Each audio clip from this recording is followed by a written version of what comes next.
السلام عليكم ورحمة الله وبركاته إخواني الكرام، أهلا وسهلا بكم في قناة العمدة تيفي.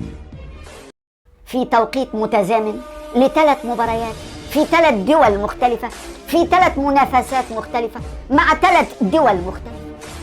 ايه عظمة الأهلي دي؟ ايه العظمة ما شاء الله اللي احنا فيها. تذاكر مباراتي الأهلي في سوبر الأبطال ضد سيراميكا كليوباترا وإن شاء الله في النهائي يوم 20 أكتوبر و24 أكتوبر بتتباع دلوقتي في الإمارات في أبو ظبي، وتذاكر الدرجة الثالثة شمال للنهائي خلصت الحمد لله. أدي ماتش، خدوا بالكم بنلعب مع طرف مصري بس فين؟ في الإمارات.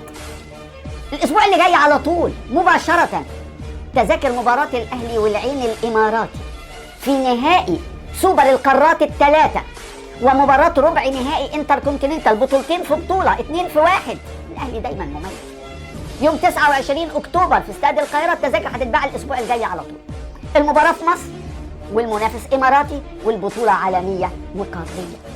احنا في الإمارات المنافس مصري والبطولة محلية.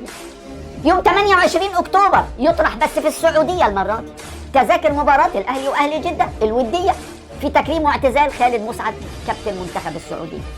إمارات، مصر، سعودية، المنافس مصري، إماراتي، سعودي، والتذاكر بتعرض في توقيت متزامن. شيء يفرحك يعرفك قد إيه الأهلي ده عظيم بإنجازاته، وهيفضل دايما الأهلي عظيم رغم حملة الأكاذيب البشعة ضده.